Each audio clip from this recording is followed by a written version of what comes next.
Hello there, and welcome to the Dozing Explorer. I'm so glad you have found your way here tonight, to this quiet and restful space.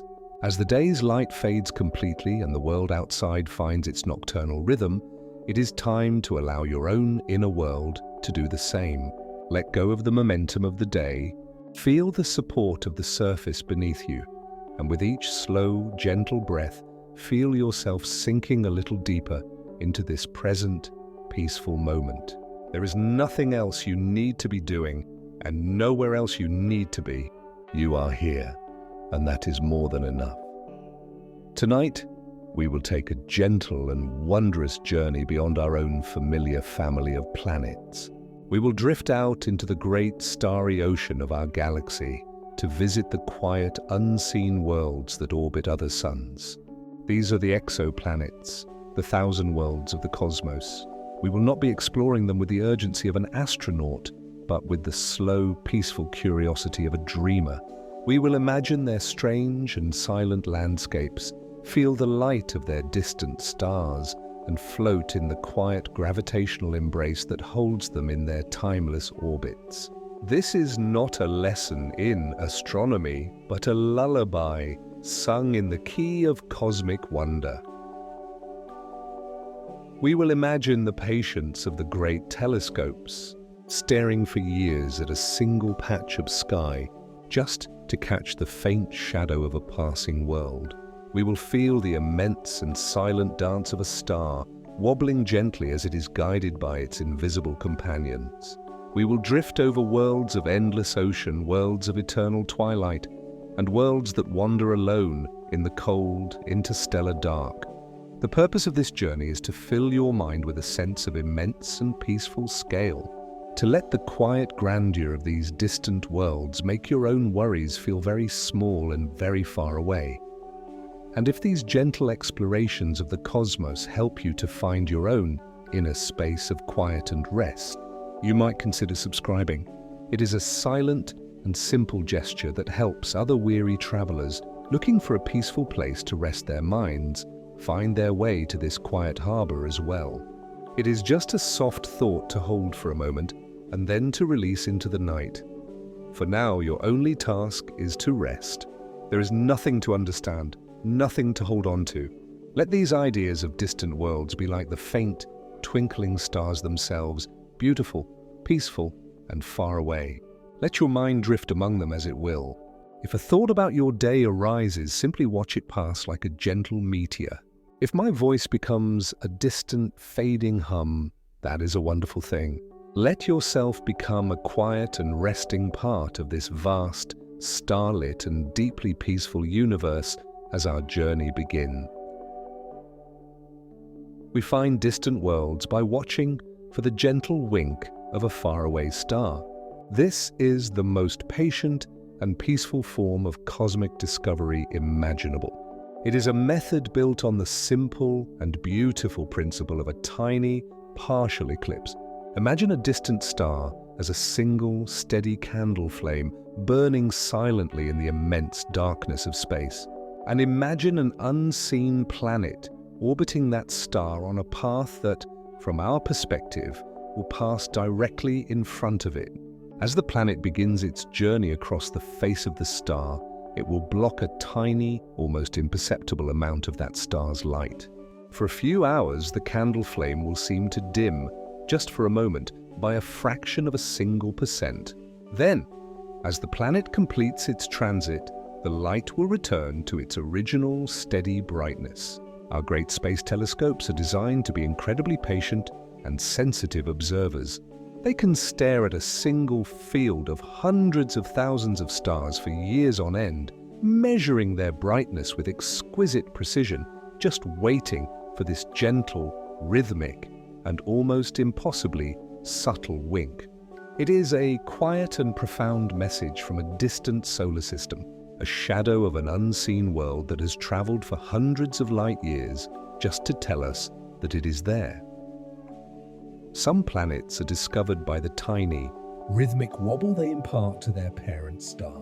Imagine a star not as a fixed point in space, but as a partner in a slow and graceful dance. A planet does not simply orbit its star. The star and the planet orbit their common center of mass. Because the star is so much more massive, this center of mass is very close to the star's own center, but it is not exact. This means that as the planet makes its great wide circle, the star itself is also making a much smaller corresponding circle. It is a tiny, gentle and rhythmic wobble. We cannot see this wobble directly, but we can detect it in the star's light.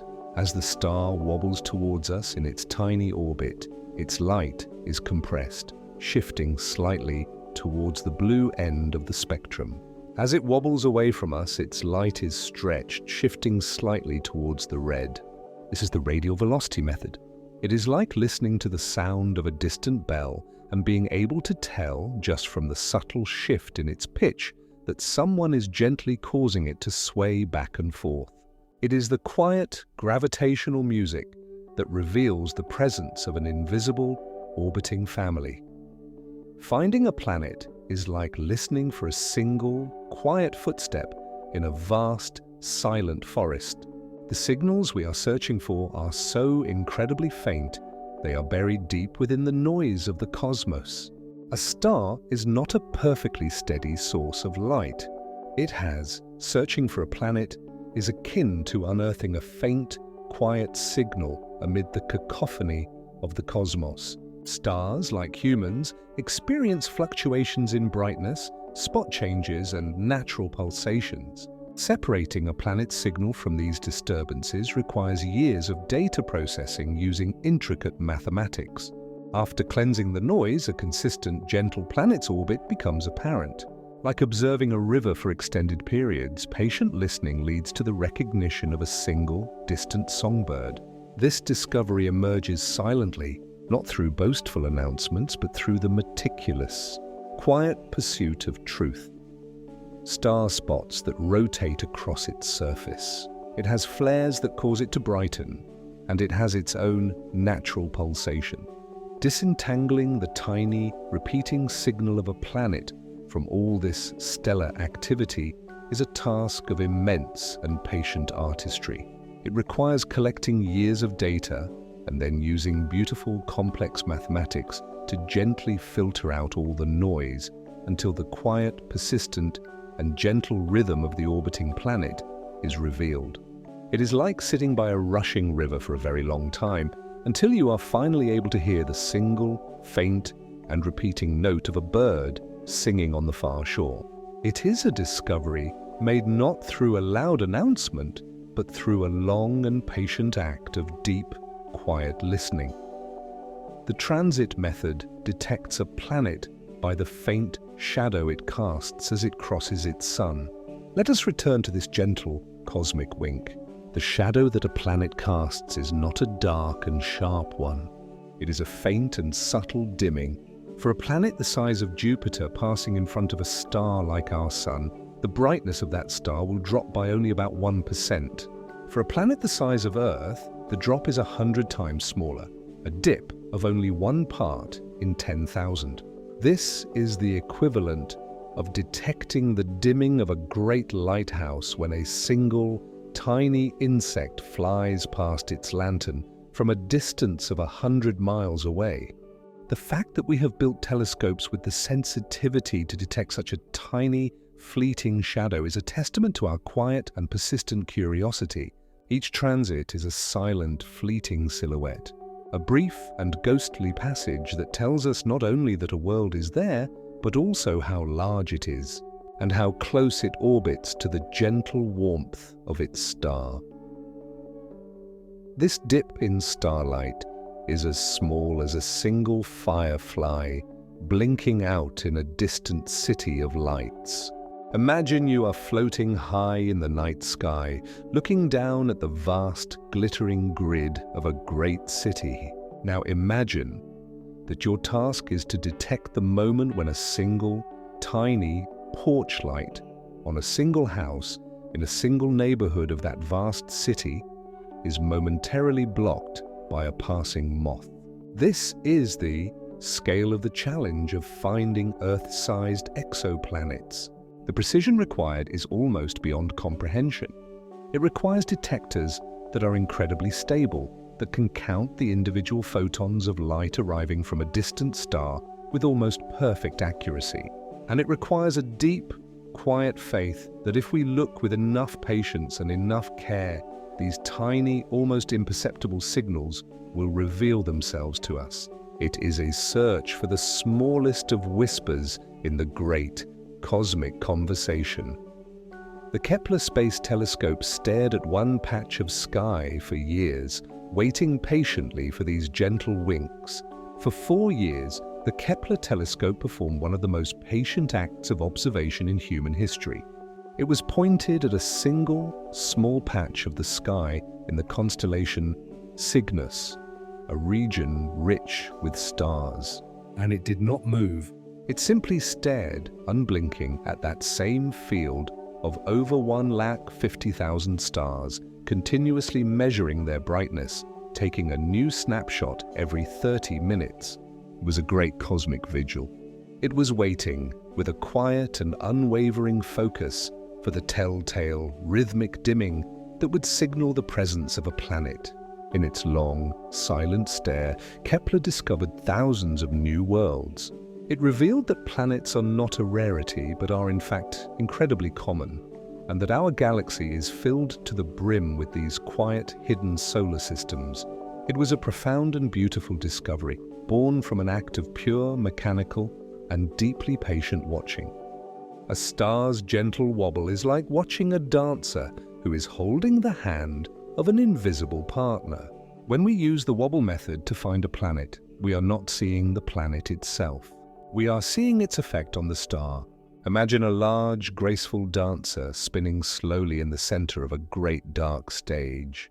You notice that their spin is not perfectly smooth. They seem to be leaning back slightly, as if being pulled by the hand of a partner you cannot see. And you notice that this gentle off-center motion has a regular repeating rhythm. From the size and the timing of that rhythmic wobble, you could deduce the size and the orbit of the invisible dancer they are holding hands with. This is exactly what astronomers do.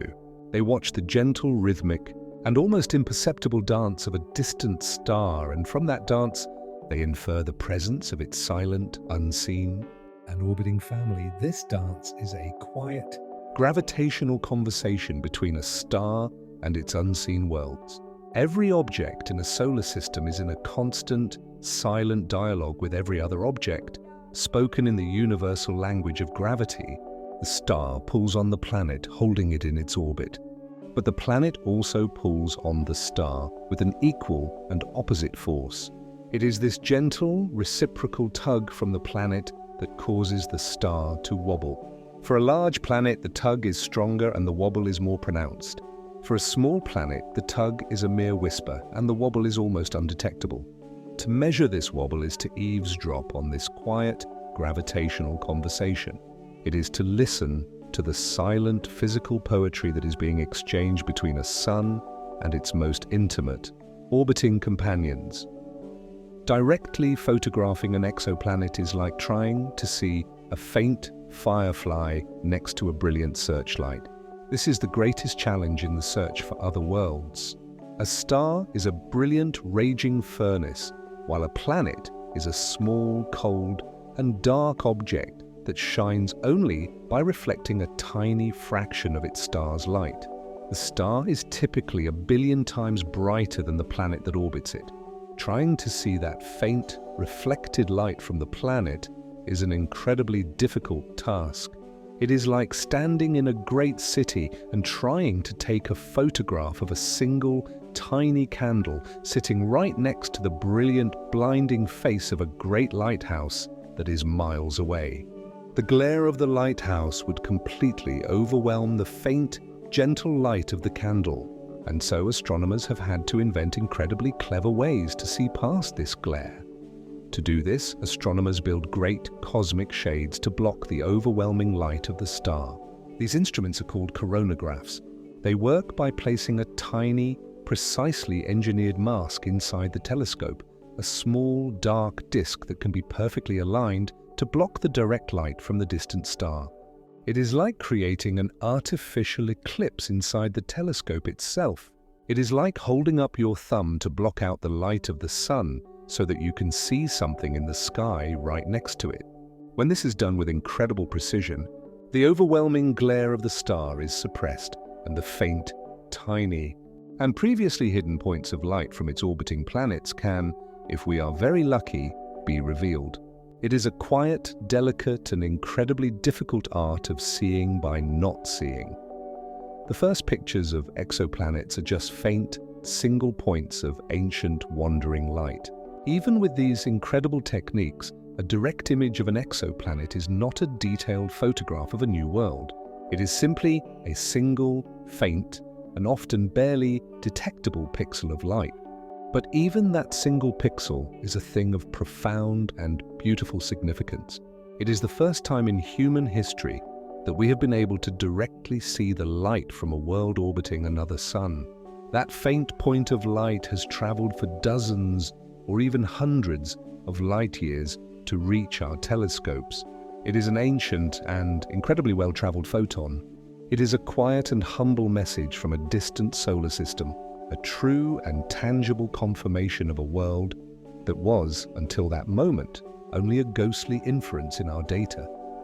Some planets are found when their star acts as a cosmic magnifying glass for a star behind it. This is a strange and beautiful method that relies on the principles of Einstein's theory of relativity. Space and time are curved by the presence of mass. This means that a massive object like a star can act as a natural lens, bending the light of any object that passes directly behind it. Occasionally, a foreground star with a planet will drift in front of a much more distant background star. The gravity of the foreground star will bend and magnify the light of the star behind it, causing it to briefly and smoothly brighten.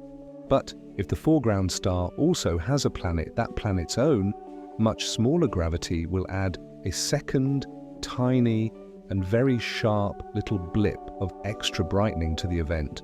It is a brief, gentle, and almost impossibly subtle signal, a tiny, gravitational echo that reveals the presence of a hidden, silent world. The discovery of an exoplanet is often the result of decades of patient observation. Finding a planet is not usually a single, dramatic eureka moment. It is a slow, methodical, and painstaking process. Astronomers might watch a single star for years or even decades, carefully collecting data on its brightness or its wobble. They must wait for the planet to complete several of its orbits, just to be sure that the signal they are seeing is real, and that it has a steady, repeating rhythm. It is a form of science that requires a deep and profound patience, a willingness to listen and watch for a very, very long time.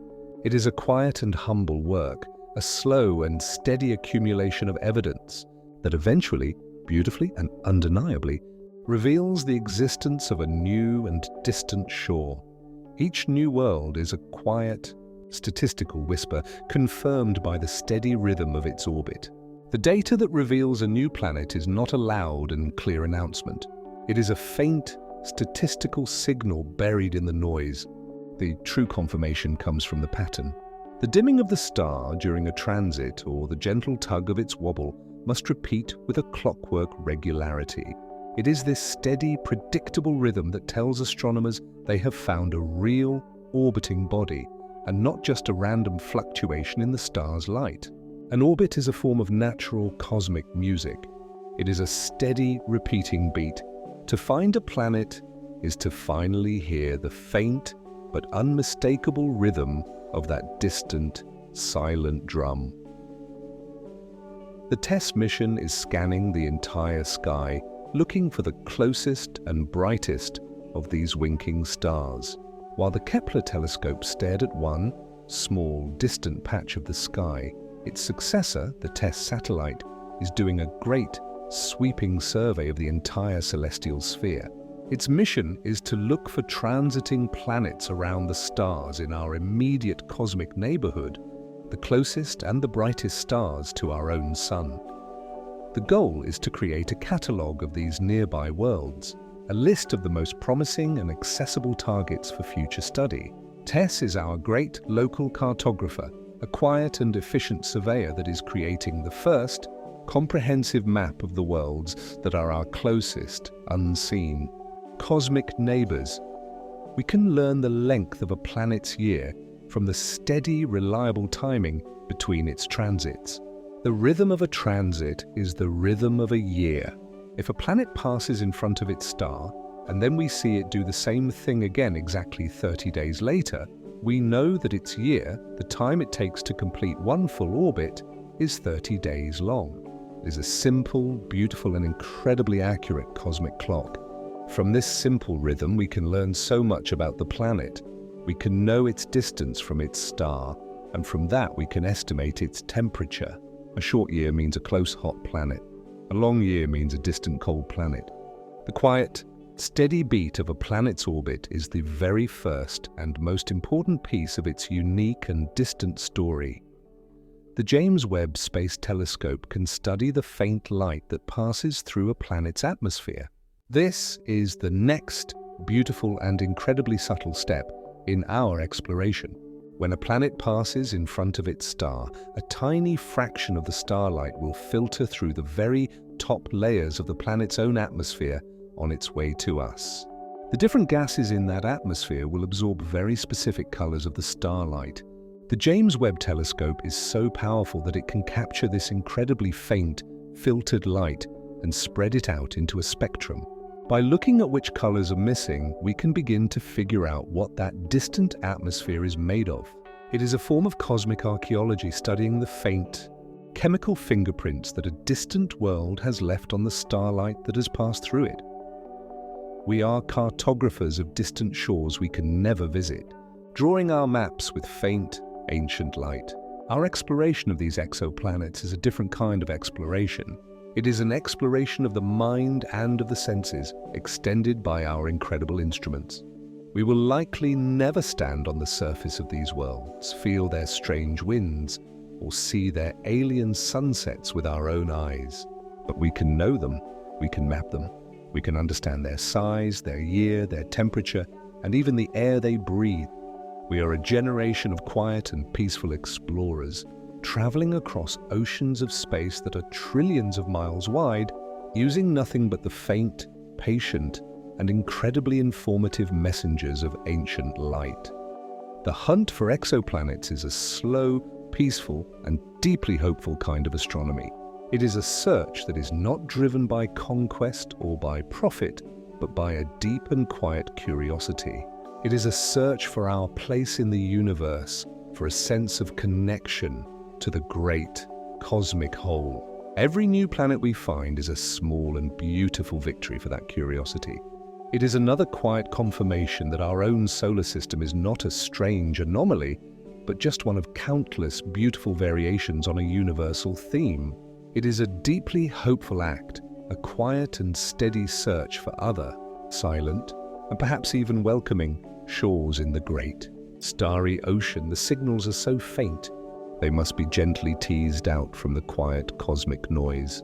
Imagine trying to hear a single, gentle, human breath from the other side of a great and roaring waterfall. This is the challenge of detecting the signals from exoplanets. The universe is full of noise, both from our own instruments and from the natural variability of the stars themselves. The work of an exoplanet hunter is the work of a master listener. It is the art of knowing exactly what signal you are listening for, of understanding all the other sources of noise, and of gently and patiently subtracting them from the data, until the tiny, fragile, and beautiful signal of the planet itself is all that is left. It is a quiet and deeply focused act of finding the whisper within the roar. Every newly confirmed planet is like finding a new, unheard note in the great, silent symphony of the cosmos. The universe is a place of profound and beautiful music, a music played on the instruments of gravity and light.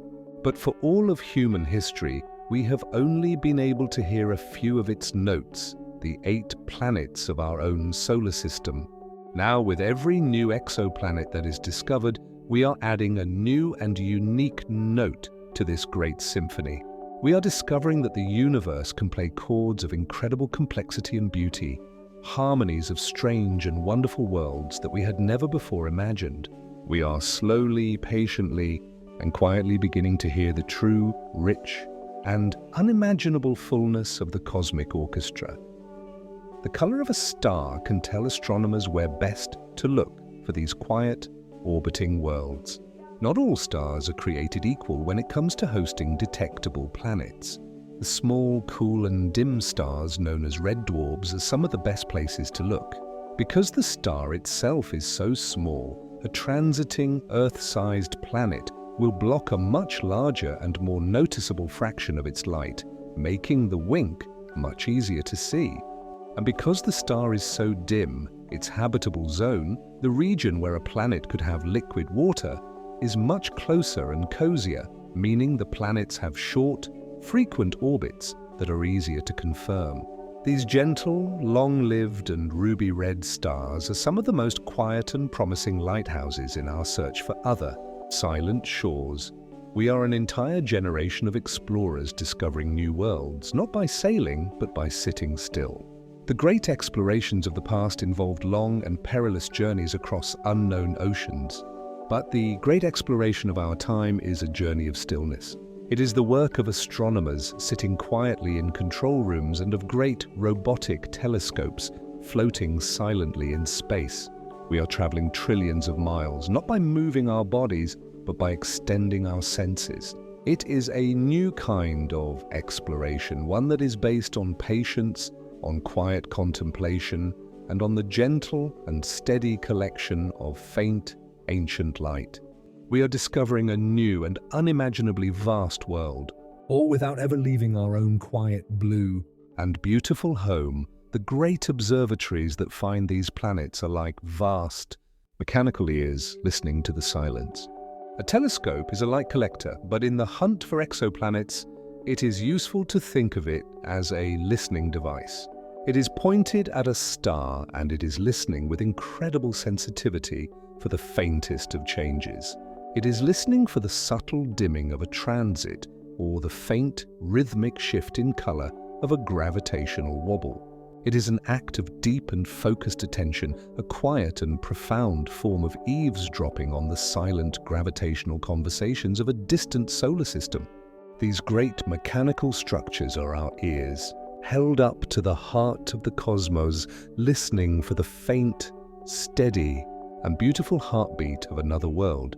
Each discovery begins as a gentle, repeating pattern in a long stream of data. A new world is not born into our knowledge with a flash and a bang. It emerges slowly, quietly, and gracefully from a long and patient analysis. It begins as a suspicion, a hint of a repeating signal in a long list of numbers representing a star's brightness. The astronomers will then watch for the second repetition, and then the third, and with each new clockwork appearance of the signal, their confidence grows.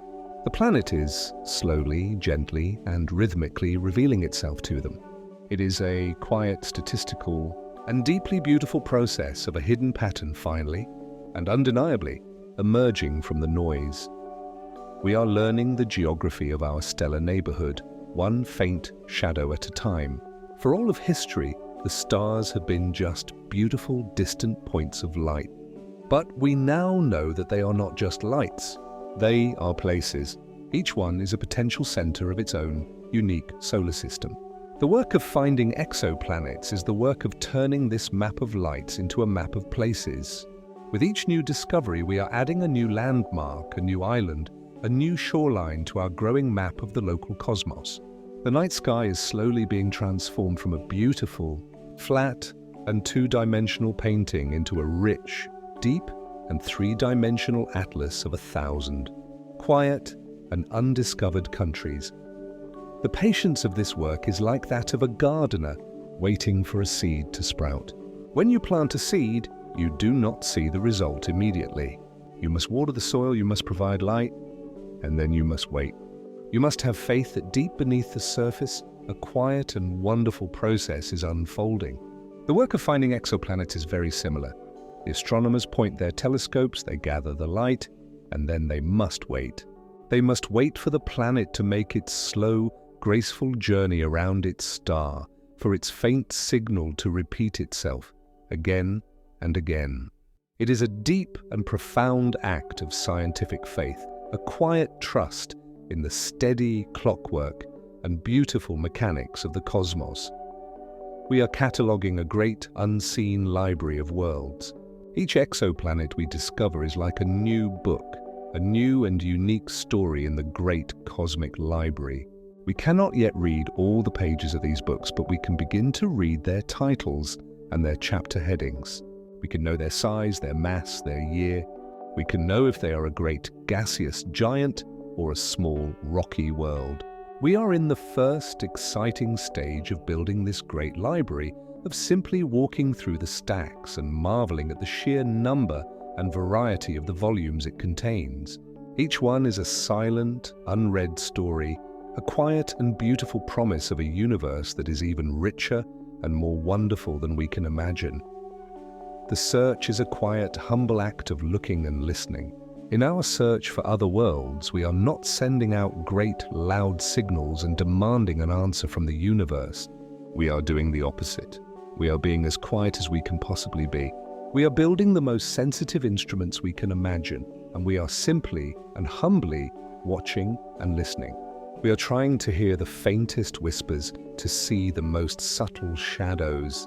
It is an act of profound respect for the quiet, subtle, and gentle nature of the cosmos. It is a search that is based on the beautiful and simple idea that if we are quiet enough, and if we listen with enough care, the universe will gently reveal its secrets to us.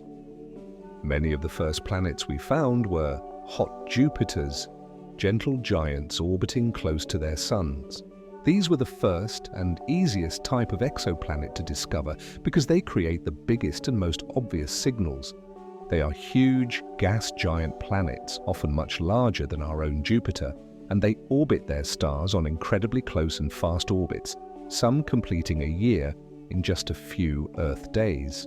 Because they are so close to their star's fire, their atmospheres are heated to thousands of degrees, causing them to puff up to enormous sizes.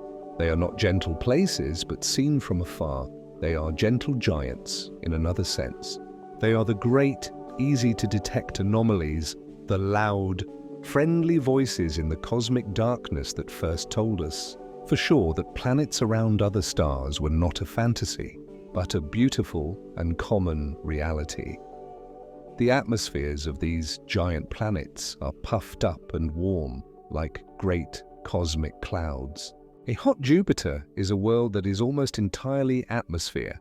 It has a small, rocky core deep within, but the vast majority of its volume is a huge, deep, and incredibly hot envelope of gas. Because they are so hot, these atmospheres do not behave like the ones we are used to. They are vast, turbulent, and exotic places. There may be clouds made not of water, but of vaporized rock and iron. There may be winds that howl around the planet at thousands of miles per hour. From our distant vantage point, we can only imagine these strange and beautiful skies, a great swirling and incandescent world of gas, forever turning its heated face to the relentless fire of its nearby sun. It is a quiet and beautiful inferno, a gentle giant that is slowly having its own atmosphere boiled away into space. There are worlds known as super-Earths, larger than our planet, but smaller than Neptune. This is one of the most exciting and mysterious categories of planets we have discovered, largely because our own solar system does not contain one. They are planets with a solid surface, like Earth, but they are significantly more massive, perhaps up to 10 times the mass of our own world. What would such a world be like? The gravity on its surface would be much stronger. Its atmosphere could be much thicker. Its geology could be far more active. It is a quiet and gentle mystery. These super-Earths are now thought to be one of the most common types of planets in the entire galaxy, meaning the most typical kind of planet in the universe is a kind of world that we have no direct experience of. The galaxy is filled with these quiet, rocky, and enigmatic worlds. Some of these may be water worlds, covered by a single, globe-spanning ocean thousands of miles deep. Imagine a super-Earth that is rich in water. On such a world, there may be no continents at all. The entire planet could be covered in a single, vast and unbroken ocean. And because of the planet's higher gravity and greater volume of water, this ocean could be incredibly deep, perhaps hundreds or even thousands of miles from the surface to the sea floor. The pressure at the bottom of such an ocean would be so immense that it could crush water into strange and exotic new forms of high-pressure ice, a form of ice that is hot to the touch. It is a serene and beautiful image, a quiet, blue and silent world with no shores, no beaches, just the gentle, endless, and rhythmic swell of a truly planet-spanning sea under the light of a distant, alien sun. Imagine a world with no shores, just a quiet, endless, and gentle sea under a strange sun.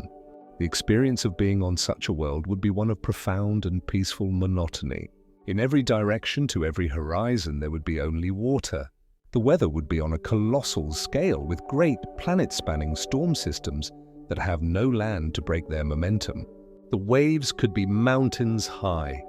The color of the sky would be reflected in the endless, shimmering surface of the water. Life on such a world, if it existed, might be entirely aquatic, a universe of strange and beautiful creatures swimming in the deep, dark and silent abyss. It is a gentle, calming and deeply alien vision. A world that is a single, perfect and liquid jewel, drifting in the quiet of space. There are also lava worlds, rocky planets so close to their star that their surface is an ocean of molten rock. These are planets that live a life of fiery intensity.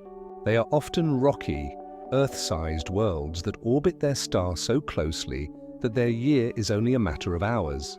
They are tidally locked, with one side forever facing the star. On this day side, the surface is so hot that the very rock itself has melted, creating a vast, deep and glowing ocean of molten lava. The temperatures can be thousands of degrees, hot enough to vaporize iron. It is a world of eternal, fiery daylight, a place of profound and unimaginable heat.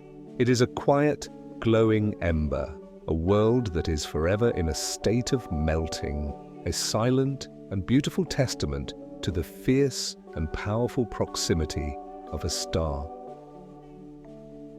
The night side of a lava world might have skies filled with clouds of vaporized rock. While the day side of a lava world is a molten ocean, its night side, which is in perpetual darkness, is a very different place. It is still hot, but it is cool enough for the rock to be solid. And the atmosphere on this strange world would create a kind of extreme weather. The vaporized rock from the day side would be carried by powerful winds to the night side, where it would cool and condense, forming clouds of tiny, solid rock particles. From these clouds, it might even rain down, a slow, gentle and silent snowfall of rock and minerals onto the dark, solid landscape below. It is a strange and wonderful kind of weather, a geological cycle that takes the place of our familiar water cycle, a quiet and constant circulation of molten and solid stone. Some planets are rogue planets, silent wanderers drifting through the darkness between the stars. Not every planet is bound to a star. Our galaxy is likely filled with billions or even trillions of these lonely orphan worlds. They were likely ejected from their home solar systems during the chaotic early days of their formation. Now they travel alone through the vast, cold and dark interstellar spaces. They have no sun to light their day or to warm their surface. They are worlds of perpetual night, their only light coming from the faint, distant, and beautiful tapestry of the Milky Way. They are the quiet, solitary, and gentle drifters of the cosmos, each one on its own, long and silent journey through the great, starry ocean. A rogue planet is a world without a year, without a sun, on a quiet, endless journey. The life of a rogue planet is a life of profound and peaceful freedom. It is not bound to a single, repetitive path. Its journey is a long, straight and quiet line through the galaxy. A rogue planet might have once had a warm and vibrant youth when it was still glowing with the heat of its own formation. A large gas giant rogue planet could still have a hot core and could be host to its own family of icy moons. These moons, warmed from within by their parent planet, could have liquid water oceans under their ice, a potential, hidden and sunless abode for life. It is a quiet and beautiful thought that even in the deepest, darkest and most lonely parts of the galaxy, there may still be these tiny, quiet and gentle pockets of warmth and possibility. There are planets that orbit two suns, experiencing a double sunset every evening. For a long time, such worlds were only the stuff of science fiction, but we have now discovered many of them. These are circumbinary planets, worlds that orbit not one, but two stars that are themselves orbiting each other. The sky of such a world would be a place of beautiful and complex celestial mechanics. It would have two suns, perhaps of different colors, a bright yellow one and a smaller, cooler red one. They would move through the sky on different paths, sometimes close together, sometimes far apart. And every evening, there would be a double sunset, two suns dipping below the horizon, painting the clouds in a symphony of shifting colors. It would be a place of profound and ever-changing beauty. The sky on such a world would have two moving suns casting double shadows across the landscape. Imagine standing on the surface of a planet like this. Every object would cast not one, but two shadows.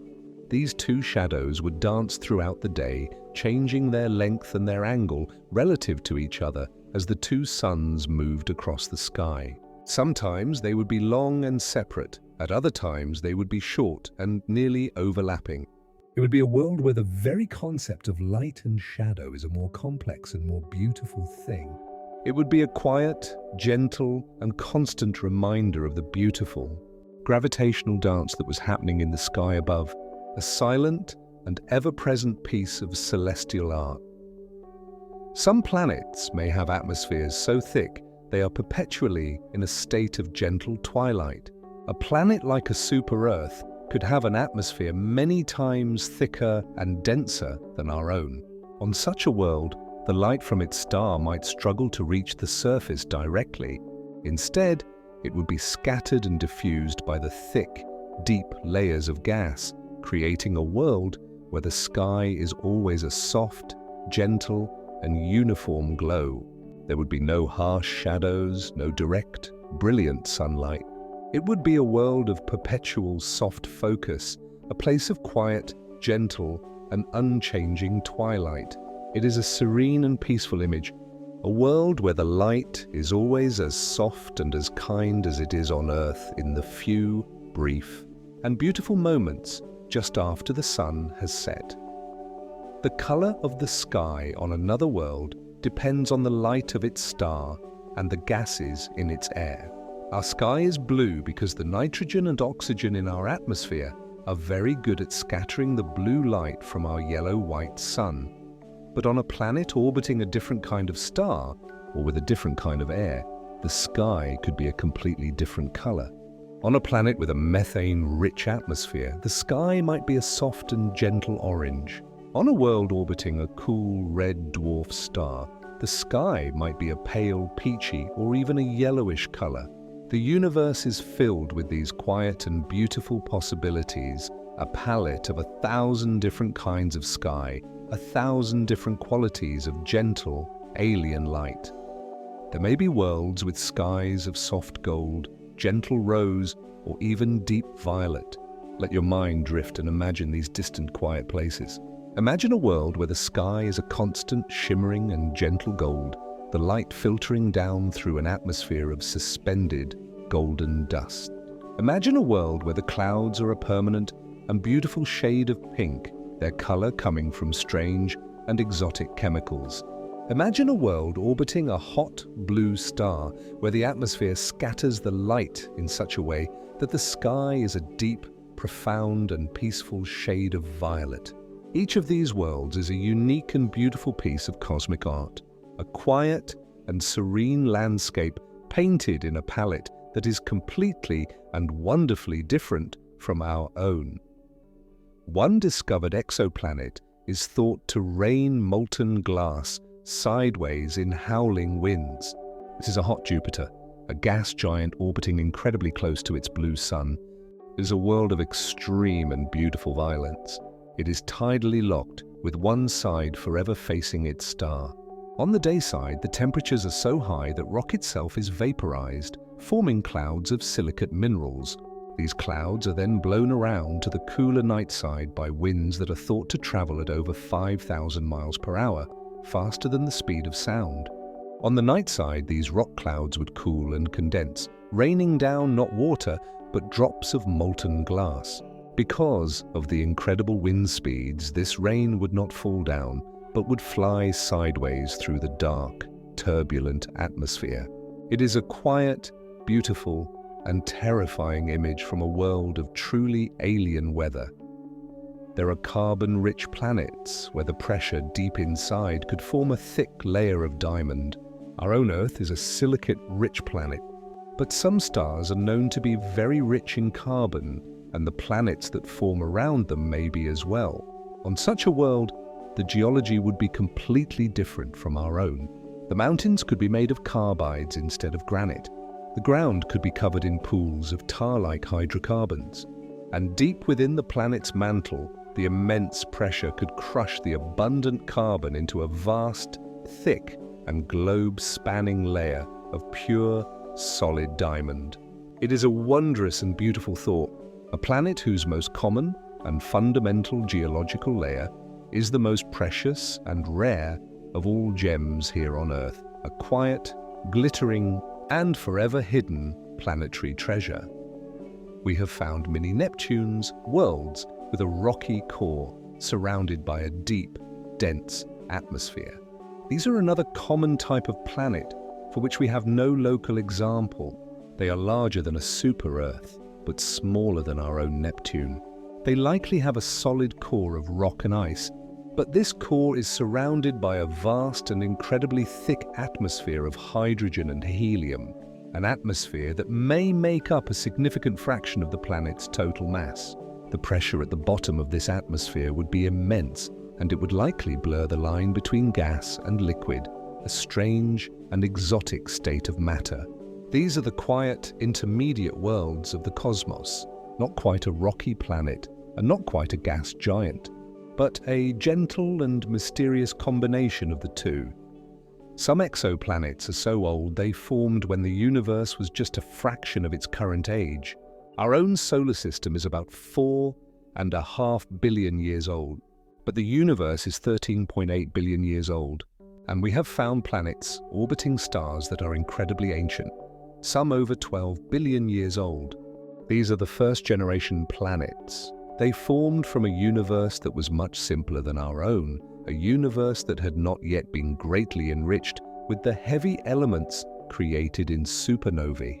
These ancient, quiet worlds would be very different places, likely made almost entirely of hydrogen and helium, with very few of the rocky materials that make up our own planet. They are the quiet, gentle, and enduring elders of the planetary family, worlds that have been in their silent, steady orbits for almost the entire history of time itself. There is an exoplanet that is one of the darkest objects ever found, absorbing almost all the light that hits it.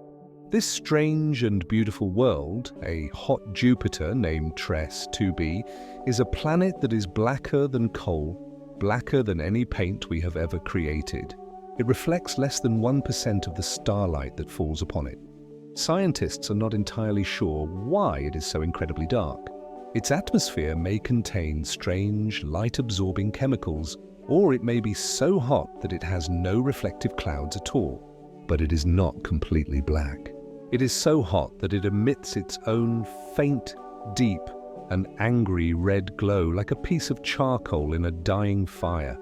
It is a great, dark, and silent shadow, a world that has almost completely erased itself from view, a beautiful and profound cosmic void.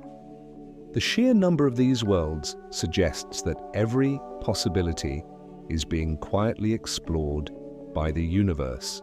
For every strange and beautiful idea of a world that we can imagine, it is likely that the universe has already created it, somewhere in the vast, quiet darkness. There are likely worlds where the mountains are made of ice and the rivers flow with ammonia. There are likely worlds where the atmosphere is so thick that the pressure would feel like being at the bottom of our deepest ocean. There are likely worlds that have no atmosphere at all, their surfaces perfectly preserved in a silent, airless vacuum for billions of years.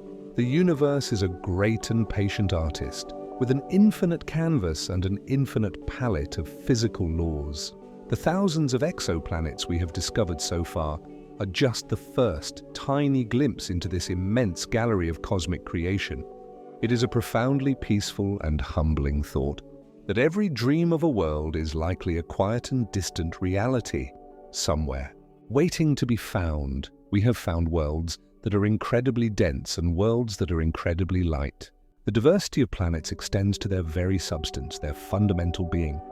We have discovered super-Earths that are thought to be made almost entirely of iron, incredibly dense and heavy worlds with a crushing surface gravity. These are the cosmic cannonballs of the universe. And we have also found the complete opposite. Giant planets that have been nicknamed superpuffs. These are worlds as large as Jupiter, but with a mass that is only a few times that of the Earth. Their density is so low that it is similar to that of styrofoam. If you could place one of these planets in a vast cosmic bathtub, it would float. They are the gentle, airy, and almost impossibly light ghosts of the planetary kingdom. This vast range, from the incredibly dense to the incredibly diffuse, shows the beautiful and surprising flexibility of the laws of planet formation. The universe is a great, quiet laboratory for building planets. The great, swirling disks of gas and dust that surround young stars are the universe's laboratories. Within these spinning clouds, 1,000 different experiments are being run simultaneously. What happens if there is more ice than rock? What happens if there is more carbon than oxygen? What happens if two giant planets form close to each other? What happens if a passing star gravitationally stirs the disk? Each solar system we discover is the result of one of these unique experiments. It is a finished, silent, and beautiful piece of cosmic research. We are the quiet observers, looking back through time at the results of these billions of years of slow, patient, and methodical experimentation. And with each new world, we learn a little more about the universe's secret recipes for creation. Each one is a silent, finished experiment waiting to be observed. A planet, once it is formed, is a remarkably stable and enduring thing. It can hold the story of its own birth and evolution for billions of years. Its orbit tells us about the gravitational history of its system. Its mass and its size tell us about the materials from which it was made. Its atmosphere, if it has one, tells us about its current climate and its geological activity. Each exoplanet is like a beautiful sealed book floating silently in the dark. We are only just learning how to read the first few words on their covers, but the promise is that within each one is a unique and wonderful story, a quiet and complete account of one of the universe's countless, beautiful creations. The gentle diversity of these worlds is a source of endless, peaceful wonder. It is a beautiful and calming thought that our own familiar world is not the only way a world can be. The universe is not a place of monotonous repetition, but a place of infinite, gentle, and beautiful variation. For every rule we think we understand about how planets should be, we find a new world that breaks it in a graceful and surprising way. This endless diversity is not a cause for confusion, but a source of deep and peaceful wonder. It invites us to let go of our rigid ideas, to open our minds to the vastness of the possible, and to simply and quietly appreciate the incredible, boundless, and gentle creativity of the cosmos. Every world is a new and quiet poem, and we are just learning the alphabet of their language. Some solar systems are incredibly compact, with many planets orbiting closer than Mercury does to our Sun. Our own solar system is a place of wide, open spaces. The distances between our planets are vast and empty, but many of the solar systems we have discovered are very different. They are cozy, intimate, and compact families of worlds. We have found systems with 5, 6, or even 7 planets, all orbiting their star in a space that would fit comfortably inside the orbit of our own innermost planet, Mercury. On such a world, the other planets of the system would not be distant, star-like points of light. They would be great, beautiful, and ever-present disks in the sky. You could watch them go through their phases, just as we watch our own moon. It would be a sky filled with the quiet, majestic presence of a whole family of sibling worlds, a constant and gentle reminder of your own cosmic neighborhood. The TRAPPIST-1 system has 7 Earth-sized worlds, all orbiting in a quiet, harmonious gravitational lockstep. This is one of the most beautiful and serene systems we have ever discovered. It is a tiny, cool, and ultra-dim red dwarf star, and orbiting it are 7 rocky planets, all roughly the size of our own Earth. They are incredibly close to their star and to each other.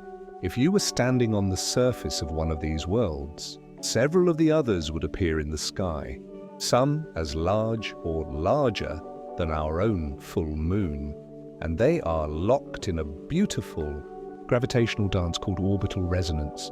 For every 2 orbits that the outermost planet makes, the next one in makes 3, the next one makes 4, and so on in a perfect, stable, and repeating mathematical harmony.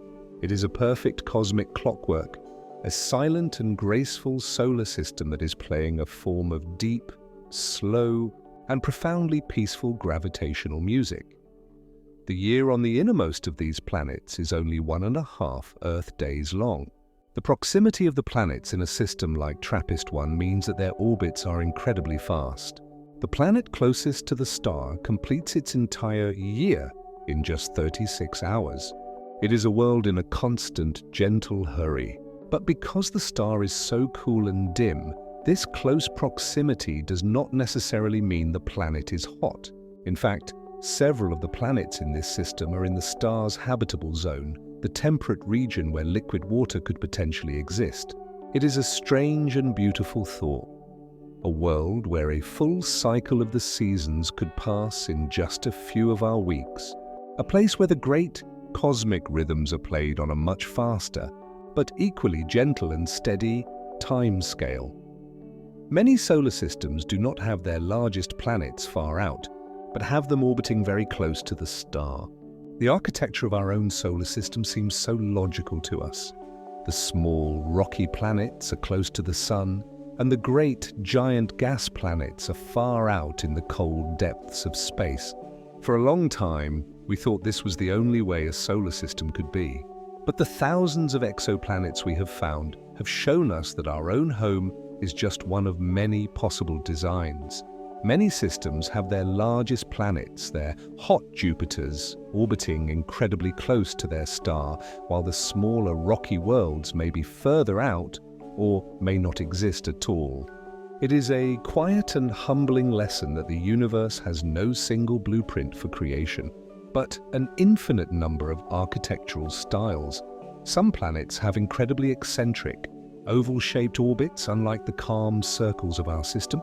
The planets in our solar system all have orbits that are very close to being perfect circles. This makes our climate stable and our seasons predictable.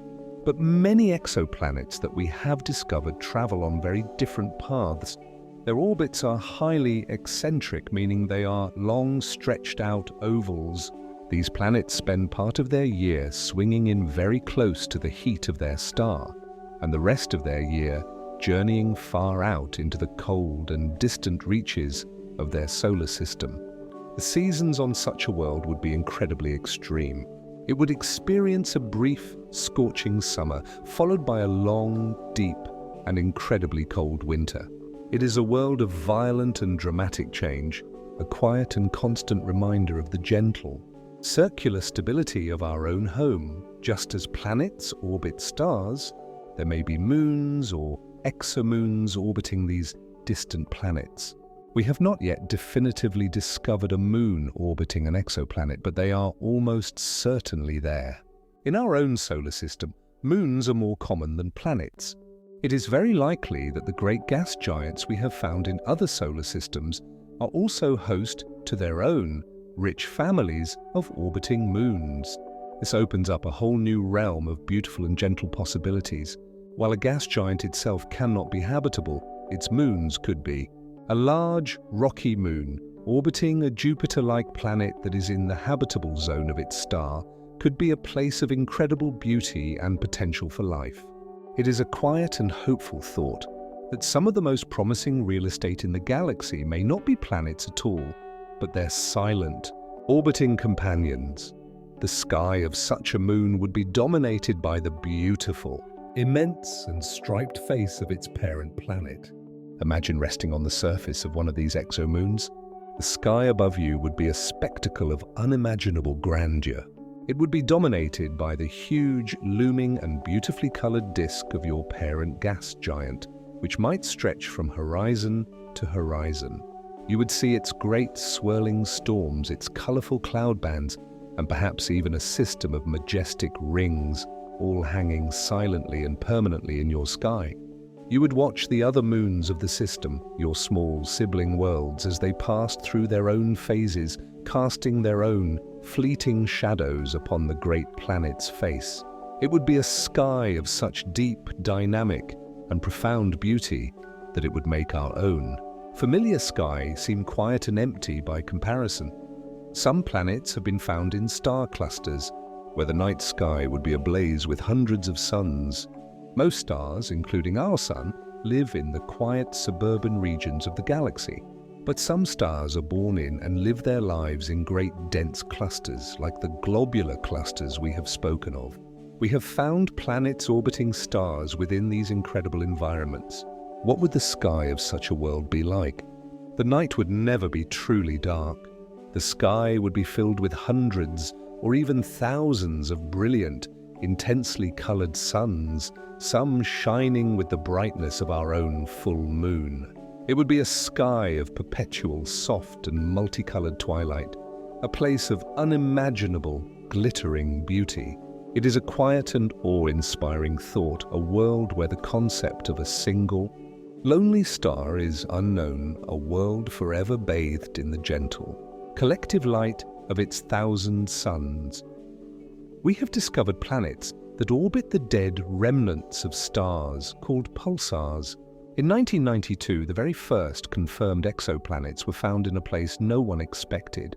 They were discovered orbiting a pulsar, the tiny, super-dense and rapidly spinning corpse of a star that had long ago exploded in a supernova. These worlds are a profound mystery. Did they somehow survive the incredible violence of the supernova? Or did they form later from the dusty debris that was left behind? We do not know. But they are there, orbiting their dead, pulsing sun in a strange and ghostly system. They are bathed not in a gentle, steady and warm light, but in the rhythmic, lighthouse-like beams of radiation from the pulsar. They are the quiet, resilient, and deeply mysterious children of a star that has already died. The most common type of star in the galaxy is the cool, dim, red dwarf. Our Sun is a relatively bright and rare type of star. The true silent majority of the galaxy's stellar population are the red dwarfs. These are small, cool, and incredibly long-lived stars, some of them not much larger than the planet Jupiter. They burn their fuel so slowly and so efficiently that they can shine for trillions of years, far longer than the current age of the universe. Because they are so dim, they are very difficult to see, but they are everywhere, the quiet, gentle, and ruby-red embers of the cosmos. And because they are so numerous and so stable, they may be some of the most promising and peaceful places to search for ancient, habitable worlds. A solar system can be a flat plane like ours, or it can be tilted and chaotic. The planets in our solar system all orbit in a remarkably flat, coplanar disk like marbles rolling on a single, flat plate. This is a sign of our system's relatively quiet and undisturbed history. But not all solar systems are so orderly. We have found systems where the planets have been gravitationally jostled into wild and highly tilted orbits. There are systems where some planets are orbiting in a different plane altogether, and even some where planets are orbiting in the opposite direction to the others. These are the signs of a chaotic and eventful past, a history of close encounters and gravitational migrations. They are the quiet, architectural evidence of a less peaceful and more dynamic cosmic youth. The quiet, gentle dance of gravity has arranged these systems in a million different ways. The laws of gravity are simple and universal, but the outcomes of these laws, when played out over billions of years with a million different starting conditions, are a thing of infinite and beautiful variety. The universe is like a great cosmic sculptor who has only one tool, gravity, but who uses that tool to create a gallery of endless and unique masterpieces. Each solar system we discover is a new and unique sculpture.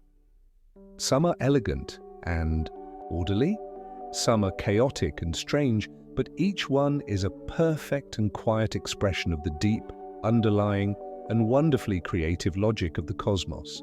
Some systems have only one known planet, a lonely companion to its star. While we find many rich and full solar systems, we also find stars that seem to have only a single, solitary planetary companion. This may be because there are no other planets there, or it may be that the others are too small or too distant for our current methods to detect. But it is a quiet and poignant image, a single, lonely world making its endless, silent journey around its parent star with no sibling worlds to share its sky. It is a reminder of the vastness and the emptiness of space, and of the simple, profound, and fundamental relationship between a single planet and its single, life-giving sun. The architecture of other solar systems shows us how special and quiet our own arrangement is. The more we learn about the wild and diverse arrangements of other solar systems, the more we can appreciate the deep and gentle peace of our own. Our system has no giant planets in close, chaotic orbits. Our planets all travel on stable, nearly circular paths. Our sun is a steady, long-lived and quiet star. We live in a calm and predictable cosmic neighborhood. Our exploration of the tumultuous nature of other systems is not a cause for fear, but a cause for a deep and quiet gratitude for the gentle, stable, and life-giving architecture of our own cosmic home. Some planets orbit in the opposite direction to their star's spin, a sign of a chaotic past. A star and its protoplanetary disk are born from the same single, swirling cloud of gas, and so it is natural that the planets should all orbit in the same direction that the star itself is spinning.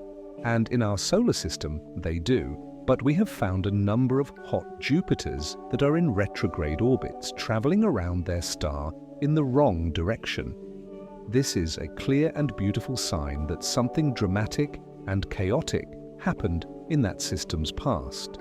The planet was likely not born there, but was captured by the star, or had its orbit violently flipped by a gravitational interaction with another massive planet. It is a quiet and beautiful piece of evidence of a dramatic and ancient cosmic event. The space between the planets in other systems can be vast and empty, or cozy and full. The sheer variety of solar system architectures is a source of gentle wonder. Imagine a system where the planets are so far apart that from one world, the next one over is just another faint, star-like point in the sky. It would be a system of profound and deep solitude. Now imagine a system like TRAPPIST-1 where the planets are so close that their surfaces would fill the sky with immense, beautiful, and detailed landscapes. It would be a system of incredible and constant companionship. The universe has created both of these possibilities and every imaginable variation in between. The gentle balance of a solar system is a delicate gravitational sculpture. The stability of a planetary system over billions of years is a thing of incredible and delicate beauty. Each planet is pulling on every other planet in a constant, complex, and ever-shifting web of gravitational whispers. For a system to remain stable, all of these whispers must add up to a kind of long-term, harmonious equilibrium. The planets must find orbits where they can gently nudge each other without ever pulling each other into chaos. A solar system is not a static thing, but a living, breathing, and constantly adjusting piece of gravitational art, a quiet and beautiful mobile that has found a way to spin in perfect, gentle balance for eons. Some systems have 2 or 3 stars, creating complex and beautiful orbital patterns. While some planets orbit a close binary pair of stars, other systems are even more complex. Imagine a system where there are 2 stars far apart, and a planet orbits just one of them. From the surface of that world, you would have your own bright, nearby sun, and then a second, more distant and brilliant morning star that would move slowly through your constellations over the course of many years. Or imagine a system with 3 stars, all in a complex hierarchical dance. The orbital paths that a planet could take in such a system are a beautiful and fascinating mathematical puzzle, a quiet and elegant problem in celestial mechanics. The study of these systems is like a form of cosmic archaeology, piecing together their quiet history. An astronomer who studies the architecture of an exoplanetary system is like an archaeologist excavating a lost city. The final arrangement of the planets, their orbits, their masses, and their tilts are the clues that are left behind. From these clues, the astronomer can begin to piece together the story of that system's formation and its long, slow evolution. They can infer the great planetary migrations that happened billions of years ago. They can see the evidence of ancient gravitational instabilities. It is a quiet and deeply satisfying form of detective work, reading the silent gravitational story of a distant family of worlds. Each system is a small gravitational family with its own unique story. There is no single, universal story of a solar system. Each one is a product of its own unique set of starting conditions and its own unique history of gentle interactions and chaotic events. Some are calm, orderly families that have lived quiet lives. Others are the result of dramatic and tumultuous histories.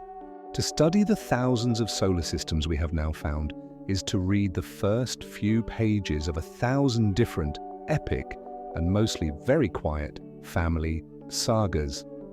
It is a beautiful and humbling reminder that our own story is just one among a countless and wonderful variety of others. The planets in some systems are in resonance. Their orbital periods are simple, harmonious ratio. Orbital resonance is one of the most beautiful and calming phenomena in the cosmos. It is when 2 or more orbiting bodies fall into a gravitational lockstep, where the time they take to complete their orbits is a simple whole number ratio. For every one orbit of a distant planet, a closer one might complete exactly 2 or exactly 3. This is not a coincidence. It is a state of deep gravitational stability, a quiet and harmonious configuration that a system can naturally and gently settle into over millions of years. It is like the universe finding a beautiful, simple, and repeating musical chord and holding it silently and peacefully for an eternity. This resonance is like a silent gravitational music, a deep and steady rhythm. The planets of the TRAPPIST-1 system are in a near-perfect chain of resonance. The moons of Jupiter are in a similar harmonious lockstep. This is the true music of the spheres. It is not an audible sound, but a deep, mathematical, and structural harmony. It is a rhythm that is not measured in beats per minute, but in orbits per eon. To contemplate this silent cosmic music is a deeply peaceful experience. It is a reminder that the universe is a place of profound, underlying order, a place where even the great silent dance of the planets can settle into a form of quiet, simple, and eternally beautiful music. We have found planets orbiting stars at the very end of their lives, red giants. A red giant is a star that has swelled to an enormous size as it begins to die. Any planets that were in close orbits would have been swallowed by the expanding star. But we have found giant planets in quiet, stable orbits around these vast, dying suns. These are the great survivors. They have weathered the dramatic and powerful final stages of their star's life, and they continue their long, slow, and faithful journey. The view from such a world would be incredible. Its sky would be filled with the immense, deep red and gently pulsing face of its dying, colossal star. It is a quiet and somber, but deeply beautiful image of a world in its final twilight age. The way a system is arranged tells a quiet story about how it was born. The architecture of a solar system is a kind of fossil, a system with planets on neat, circular, and coplanar orbits like our own, likely formed in a very quiet and undisturbed way. A system with planets on tilted, eccentric orbits, or with giant planets close to the star, likely had a much more chaotic and dynamic youth, a time of great planetary migrations and gravitational billiards. By simply looking at the final, peaceful arrangement of a solar system, we can begin to read the faint, ghostly story of its own, unique and ancient creation. There are no two solar systems that are exactly alike. Just as no two snowflakes are identical, it seems that no two solar systems are perfect copies of one another. The process of planet formation is a wonderfully chaotic and sensitive one. A tiny, random difference in the initial conditions of the protoplanetary disk can lead to a completely different final outcome. The universe is not a factory that produces identical products. It is a great, cosmic garden where every single plant grows into its own unique and beautiful form. This endless, gentle, and surprising variety is one of the most profound and wonderful lessons that the study of exoplanets has taught us. Each one is a unique and gentle solution to the laws of physics. The laws of gravity, of motion, of thermodynamics are the same everywhere in the universe. But the number of ways that these simple laws can be combined and expressed is truly infinite. Each solar system we find is a new and beautiful answer to the great cosmic equation. It is a different and equally valid solution to the problem of how to build a stable and enduring family of worlds. The universe is a place of infinite solutions, a place where the same, simple, and elegant set of rules can generate an endless and beautiful supply of new and surprising forms. We are learning that the calm, orderly layout of our own system is just one possibility among many. For centuries, our own solar system was the only example we had, and we naturally assumed that it was the template, the blueprint for all others. But the discovery of thousands of other systems has been a profound and humbling lesson in cosmic diversity. We now know that our home is not the rule, but just one quiet and perhaps even somewhat unusual exception. This does not make our home any less special. In fact, it makes it even more precious, a quiet and beautiful island of gentle stability in a great, cosmic ocean of wild and wonderful variety. The universe is full of these quiet, spinning and endlessly varied cosmic families. Let your mind drift on this peaceful thought. The night sky above you is not empty. It is filled with a near infinity of these silent gravitational families. There are families with giant parents and tiny children. There are families that are cozy and close-knit, and families that are wide and spread out. There are families that are calm and orderly, and families that are eccentric and chaotic.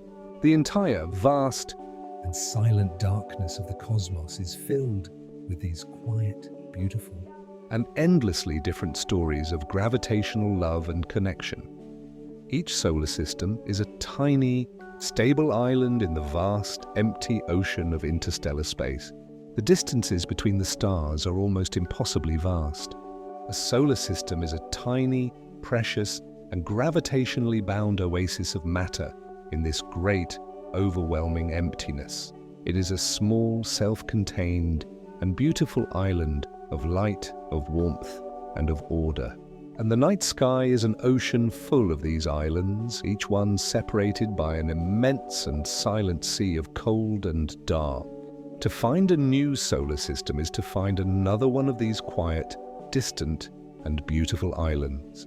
Another small proof of the universe's incredible ability to create little pockets of beautiful, orderly peace. The study of these systems is a quiet and humbling lesson in cosmic diversity. The more we look, the more we find that the universe has a much richer and more playful imagination than we do. For every theory we make about how solar systems should be, we find a new one that breaks the rules in a beautiful and unexpected way.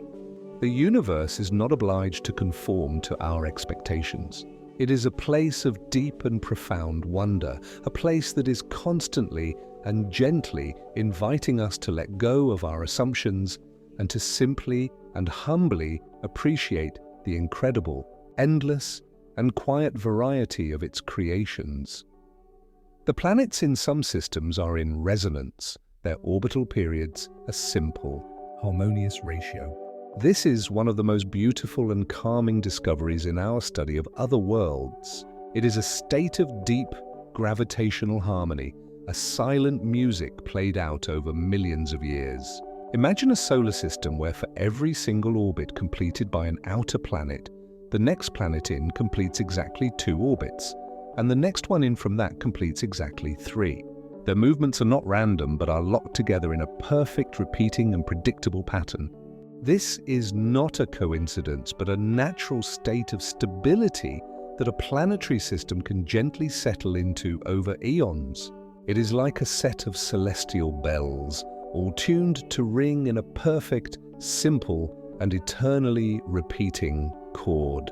It is a quiet and profound testament to the deep, underlying mathematical order of the cosmos, a silent and beautiful music that is being played out in the steady, graceful dance of distant worlds. This resonance is like a silent, gravitational music, a deep and steady rhythm.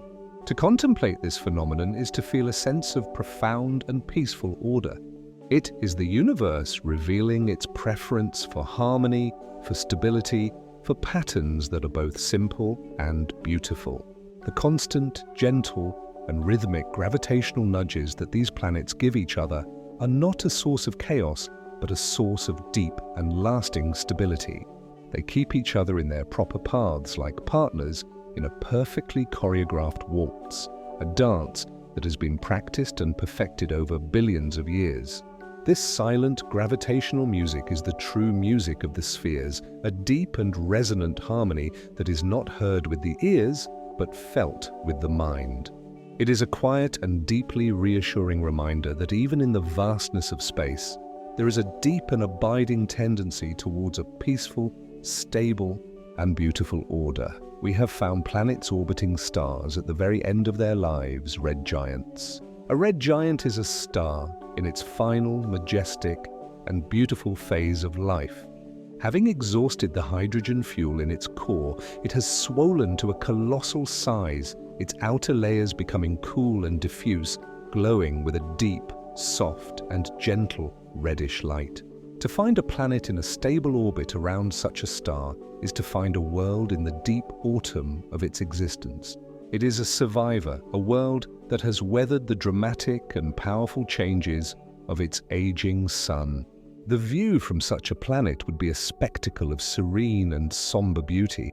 The sky would be almost entirely filled with the immense, deep red and gently pulsing face of its parent star. It would be a world bathed in an eternal cosmic sunset, a quiet and peaceful place in the long, gentle twilight of its own solar system. The way a system is arranged tells a quiet story about how it was born. The final architecture of a solar system is a kind of silent gravitational fossil. It holds the faint, ghostly imprints of its own long and ancient history. A system with planets on neat, perfectly circular, and flat orbits tells a story of a quiet and undisturbed birth, a gentle and peaceful formation from a calm and orderly disk. A system with planets on tilted, eccentric, and chaotic orbits tells a very different story, a tale of a tumultuous and violent youth, a history of close encounters, of planetary ejections, and of great gravitational migrations. An astronomer can look at the final, still arrangement of these worlds and begin to read this silent story, to piece together the ancient, epic, and dramatic history of a distant family of worlds, all written in the quiet, final language of their orbits. There are no two solar systems that are exactly alike. This is perhaps the most wonderful and humbling lesson that our search for exoplanets has taught us. For every preconceived notion we have had about how a solar system should be, the universe has shown us a beautiful and gentle exception. There are systems with planets orbiting backwards. There are systems with planets packed together in a space smaller than the orbit of Mercury. There are systems with planets orbiting 3 suns. The universe is not a factory, producing the same model of solar system over and over again. It is a great cosmic garden, and every single star is a seed from which a unique and unrepeatable plant can grow. The quiet and beautiful truth is that our own familiar home is just one of a truly infinite variety of possible worlds. Each one is a unique and gentle solution to the laws of physics. The fundamental laws of the universe, the law of gravity, the laws of motion, are the same everywhere. But the number of beautiful and unique outcomes that can arise from these simple, elegant rules is truly endless. Each solar system we discover is a new and beautiful answer to the great cosmic puzzle. It is another way that the universe has found to create a stable, enduring, and beautiful family of worlds. To study these distant systems is to be filled with a sense of awe at the incredible, boundless, and gentle creativity that is inherent in the very fabric of reality itself. The universe is a place of infinite solutions, each one a quiet, spinning, and perfect masterpiece of gravitational art. We are learning that the calm, orderly layout of our own system is just one possibility among many. For all of history, we had only one example of a solar system, and we naturally assumed it was the standard, the blueprint for all others. The discovery of thousands of other systems has been a gentle and profound education in cosmic humility. We have learned that our neat, orderly, and peaceful arrangement is not the rule, but just one of many, many possibilities. This does not make our home any less special.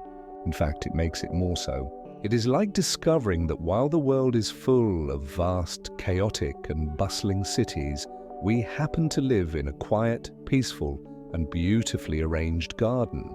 It is a quiet and beautiful reason for a deep and gentle sense of gratitude. The universe is full of these quiet, spinning, and endlessly varied cosmic families. Let this peaceful and expansive thought settle in your mind.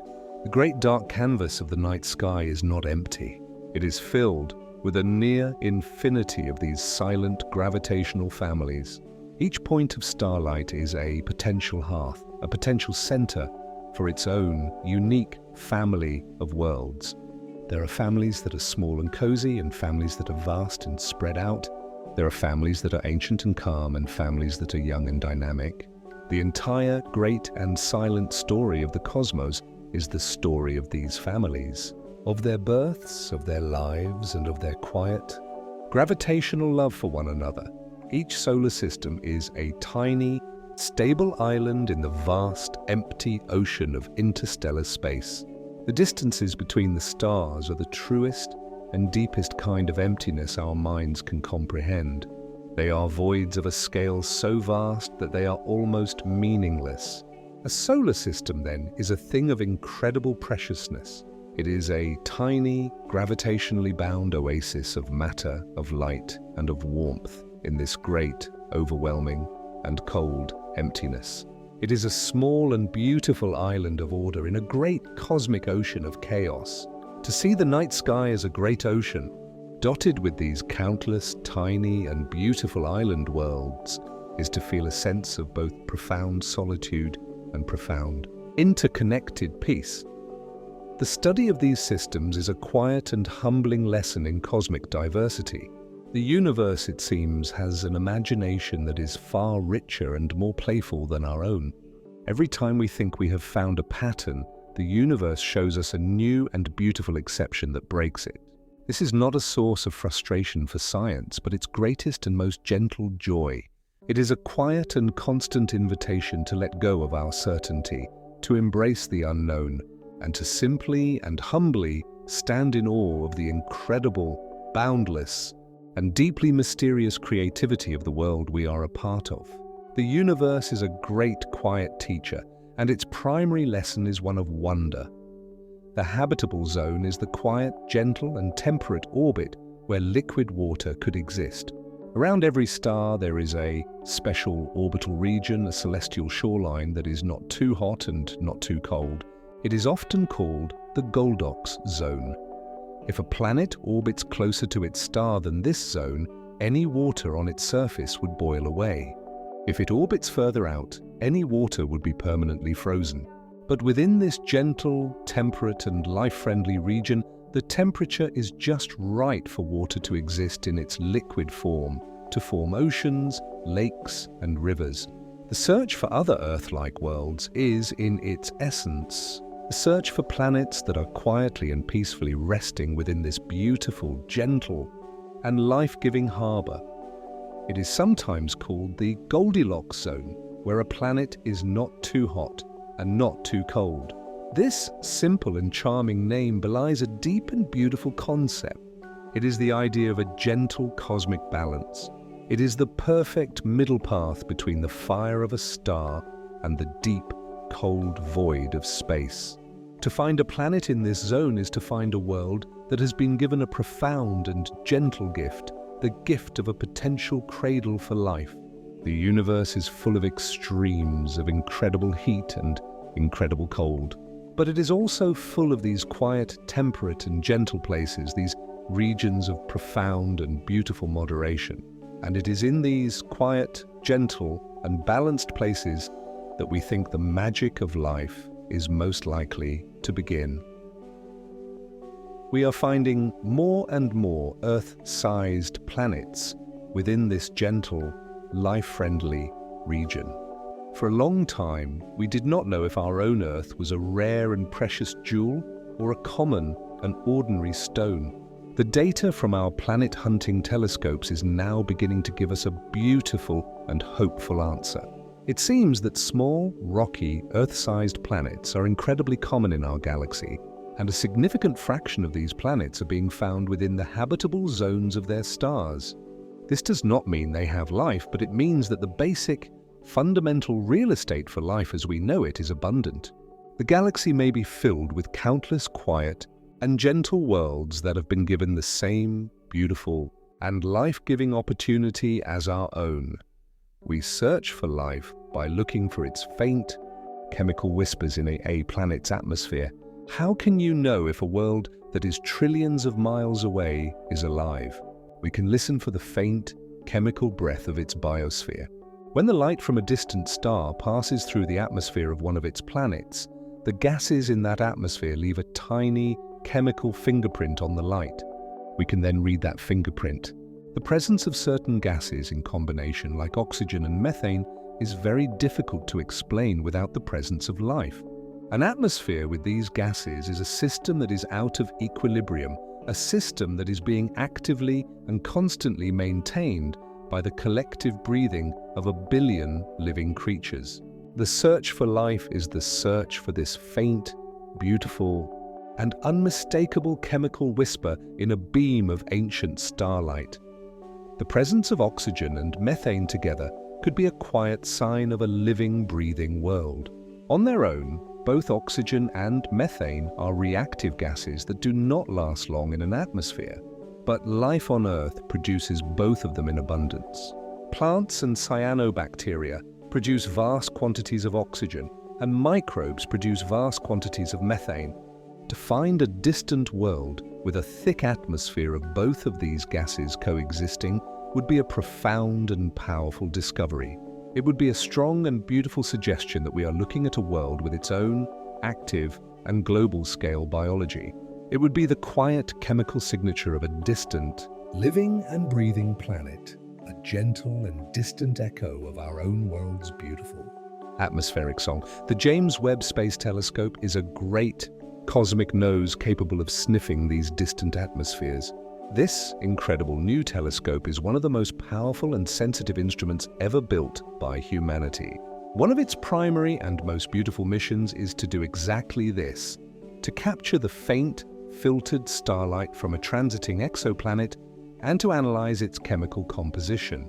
It is like a great, golden and incredibly sensitive nose capable of sniffing the faintest, most subtle and most ancient of perfumes from trillions of miles away. With this telescope, we are, for the very first time, able to truly begin to study the air of other worlds, to search for those faint, chemical whispers that might tell us that we are not alone. The color of a planet can give us clues about its surface and its sky. Even from a great distance, the overall color of a planet can tell a quiet and beautiful story. Our own Earth, seen from afar, is a pale blue dot. Its color, a beautiful and gentle combination of the blue of our oceans and the white of our clouds. A distant planet that was mostly red could be an old, rusty desert world like Mars. A planet that was a deep, dark blue could be an ocean world, or a gas giant with a strange and exotic chemistry.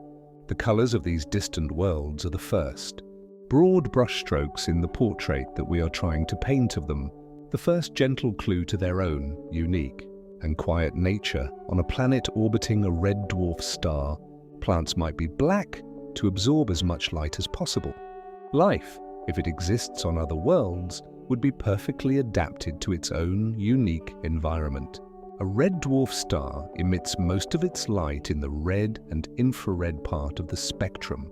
The green chlorophyll that our own plants use is not very good at absorbing this kind of light. So, on a planet orbiting a red dwarf, plants might have evolved a different kind of pigment, a pigment that is black, in order to absorb as much energy as possible from every part of the spectrum. Imagine a world like that. It would be a place of soft, gentle, and eternal reddish twilight, and its forests would be made of strange and beautiful trees with leaves that are a deep, velvety, and light-absorbing black. The world would be a place of soft, red light and dark, quiet forests. Let your mind drift to this strange and beautiful place. The sun in the sky is a small, dim, and ruby-red orb, casting a gentle, permanent sunset-like glow over the landscape. The plants are not green, but a deep and profound black, their leaves perfectly designed to drink in every faint photon of this red light. The rivers might flow with a slow, dark current, and the sky above would be a pale, soft, and gentle shade of orange or pink. It would be a world of incredible, quiet, and somber beauty. A gentle and sleeping forest from a dream, a place where life has found a different but equally beautiful way to thrive. A world entirely covered in ocean could have life, but we might never know it is there. Imagine a world with a deep, global ocean warmed by hydrothermal vents on its seafloor, teeming with strange and wonderful aquatic life. Such a world could be one of the most common habitats in the universe. But how would we ever know? The life would be hidden deep beneath the waves, its chemical signals trapped in the deep ocean, never reaching the atmosphere where we could detect them. The search for life is biased towards the things we can see from a great distance. This means that the universe could be filled with these beautiful, quiet, and thriving ocean worlds, each one a cradle of life, but each one destined to keep its beautiful secret to itself, forever hidden from our curious and distant gaze. The great silence of the universe is not a scary thing, but a profound and peaceful mystery. We have been listening for signals from other intelligent civilizations for decades, and so far we have heard only a deep, profound, and beautiful silence. This is sometimes called the Fermi paradox. But this silence is not necessarily a cause for sadness or for fear. It may be that we are the first. It may be that the distances are too vast. Or it may be that the other life in the universe is simply quiet. The universe is not shouting at us, and perhaps this is a gentle and beautiful gift. The great silence is an invitation. It is an invitation to appreciate the preciousness of our own single and beautiful note in the cosmic symphony. And it is an invitation to listen more deeply, more patiently, and with more wonder. It may be that life is rare, or it may be that life is simply very, very quiet. The loudest and most obvious kind of life is not necessarily the most common or the most successful.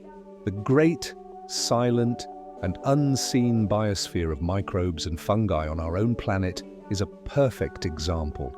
Perhaps the universe is not filled with great, star-spanning empires, but with countless, quiet, and humble gardens. Perhaps most life is like the moss on a stone, or the lichen on a tree, or the strange and beautiful creatures around a deep-sea vent, perfectly adapted to its own small and quiet world, with no need or desire to announce its presence to the vast cosmic emptiness. The silence of the universe may not be the silence of absence, but the silence of a deep and profound and deeply peaceful humility. The sheer number of planets suggests that the ingredients for life are everywhere. When we look at the chemistry of the universe, we see a beautiful and hopeful thing. The basic building blocks of life as we know it, carbon, hydrogen, oxygen, nitrogen, are some of the most common elements in the entire cosmos. We see them in the great interstellar clouds of gas. We see them in asteroids and in comets. And we now know that planets, the potential laboratories for life, are also incredibly abundant. The ingredients are everywhere. The kitchens are everywhere. The universe seems to have been very generous in its scattering of the raw materials of existence. It is a quiet and deeply optimistic thought that the universe is a place that is fundamentally and profoundly biased towards the possibility of life. Every star is a quiet possibility, a potential hearth for a distant, unknown kind of life. Look up at the night sky. Every single one of those faint, twinkling points of light is a sun, and we now know that every single one of those suns is a potential center for its own unique family of worlds. The night sky is not just a collection of distant fires. It is a collection of potential homes. It is a great and silent city, and every single light is a window behind which a unique and unknown story is unfolding. To see the night sky in this way is to feel a sense of profound and peaceful connection to the vast, quiet, and hopeful potential of the cosmos. The Drake equation is not a solution, but a gentle, structured way to wonder. This famous equation attempts to estimate the number of intelligent, communicative civilizations in our galaxy. It is a series of terms multiplied together: the rate of star formation, the fraction of stars with planets, the number of habitable planets per system, the fraction on which life appears, and so on. But we do not know the value of most of these terms. The equation does not give us an answer. Its true and beautiful purpose is to give us a framework for our sense of wonder. It is a quiet and methodical poem about the possibilities of the universe. It is a gentle, mathematical, and deeply human way of asking the oldest and most profound question: are we alone? On a tidally locked world in the habitable zone, life might thrive in the zone of eternal twilight. Imagine a planet orbiting a cool, red dwarf star. It must be very close to its star to be warm enough for liquid water. And at this close distance, it will become tidally locked, with one side forever facing the star and the other side forever facing away. The day side might be too hot and the night side too cold, but in between these two extremes is a magical, temperate, and beautiful region, the terminator line. This is a perpetual, globe-spanning ribbon of twilight, a place where the red sun is forever on the horizon. The light would be soft and gentle, the temperatures would be mild, and the winds might be calm. This zone of eternal sunset or sunrise could be the most peaceful and perfect cradle for a different kind of life. Imagine a world where the sun never moves in the sky, a place of permanent sunrise or sunset. Let your mind drift to this quiet and gentle place. You are standing on a landscape bathed in a soft, reddish and unchanging light. The small red sun hangs motionless on the horizon, its gentle rays casting long, permanent shadows that never, ever move.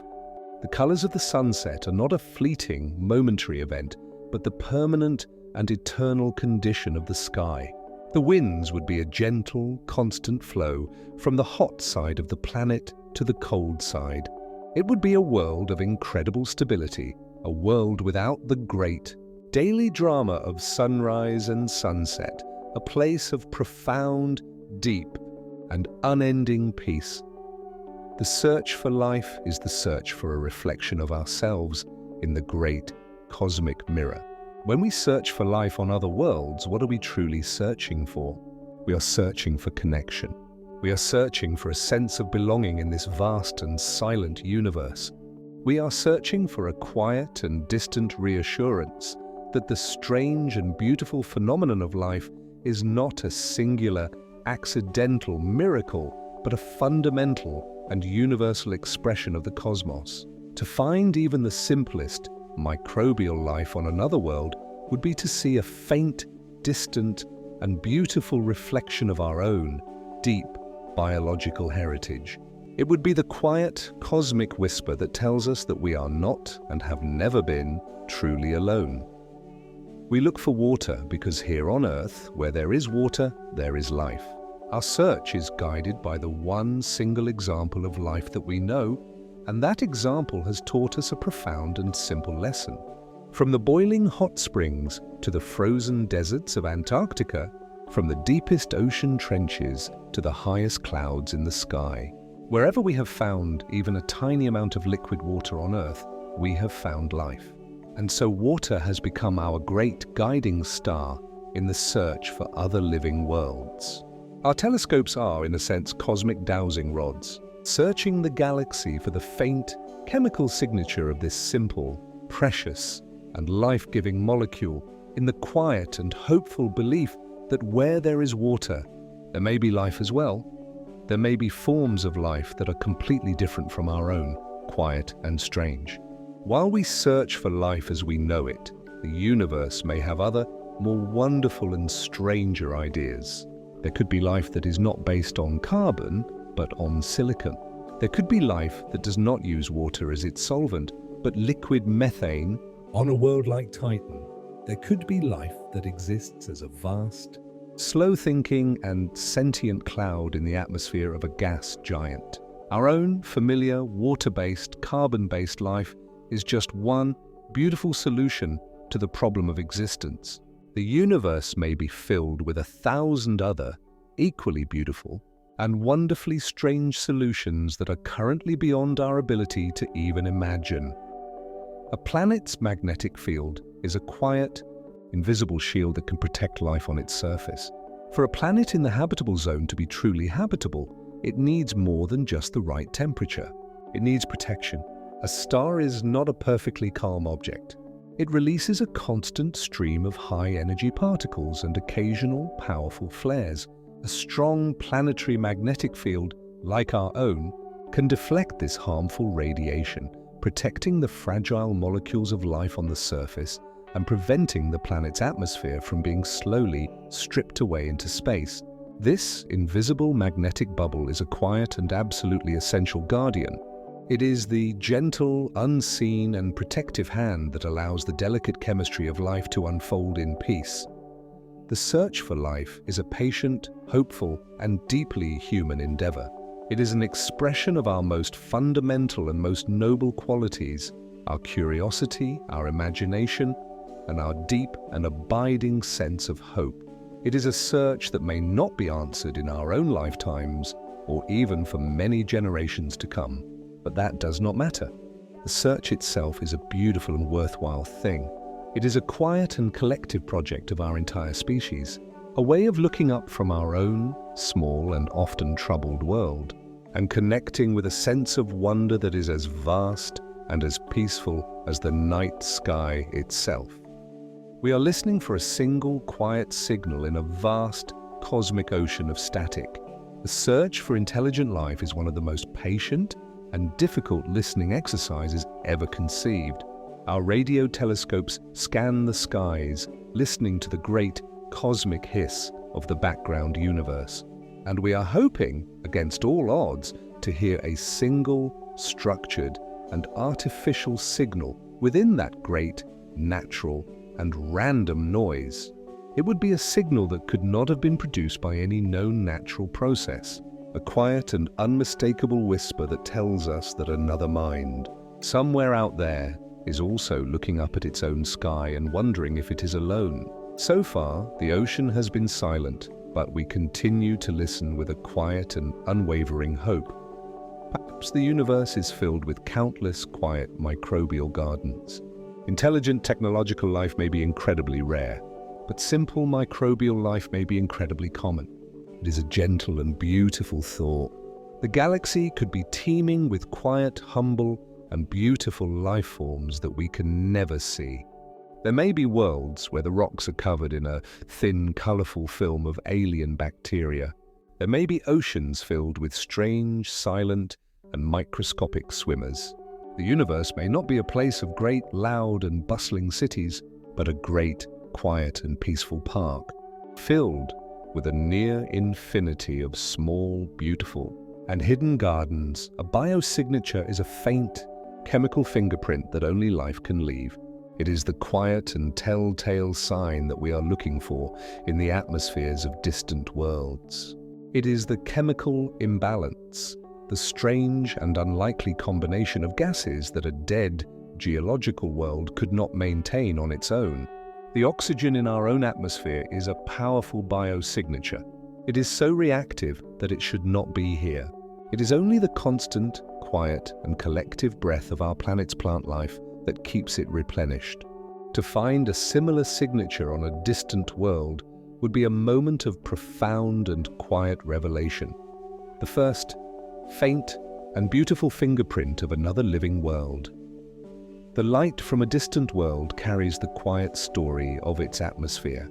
Let us imagine that faint, single pixel of light from a directly imaged exoplanet. It is a small and humble thing, but it is a messenger that has traveled for an immense time to reach us. And it carries a story. By spreading that single point of light out into its constituent colors, its spectrum, we can begin to read that story. We can see the dark, absorption lines that tell us which gases are present in its air. We can learn about its clouds, its temperature, its weather. That single, faint, and ancient photon is a quiet and incredibly detailed postcard from a distant, unseen, and deeply mysterious shore. The universe is not shouting at us, but it may be whispering. The great silence of the cosmos may be an illusion. It may simply be that we have not yet learned how to listen properly.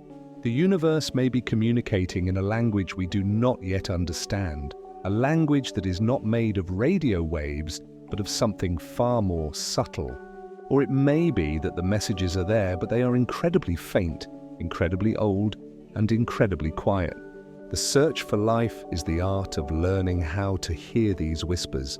It is the quiet and patient act of tuning our senses to the faintest, most gentle, and most profound of all possible sounds. The habitable zone around a small, cool star is very close and cozy. For a giant hot star, the habitable zone is a wide and distant orbit. But for a tiny, cool, and gentle red dwarf, the habitable zone is a much smaller and much more intimate region. A habitable planet around such a star would have to be orbiting very, very closely, much closer than Mercury orbits our own sun. The star in its sky would still appear small and dim, but the planet would be bathed in a constant, gentle, and life-giving warmth. It is a quiet and cozy image, a small, rocky world huddled close to its small, gentle and eternal ruby-red fire. A planet in such a zone would be tidally locked, a world of two different faces. The close, intimate orbit of a planet around a red dwarf would inevitably lead to tidal locking. The planet would stop spinning relative to its star and would be left with one side in perpetual gentle daylight and one side in perpetual cold night. It would be a world of two permanent and very different hemispheres. It is a strange and beautiful thought, a world that does not have a day and a night that chase each other around the globe, but a world that has a permanent place for day and a permanent place for night, forever fixed in a quiet, gravitational stare.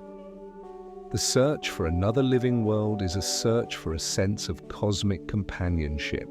It is a deep and fundamental human desire to not be alone. We are a social species and we find comfort and meaning in connection. The search for life on other worlds is perhaps the grandest and most profound expression of this desire. It is the act of looking up at the vast and silent night sky and sending out a quiet, hopeful, and deeply felt question into the darkness. Is anybody there? It is a search not just for other beings, but for a deeper and more profound sense of our own place in the great cosmic family. Even if we never find life, the search itself fills us with a sense of wonder. The true value of the search for exoplanets and for life is not just in the potential discovery. It is in the journey itself. The very act of looking for other worlds forces us to look at our own world with new eyes.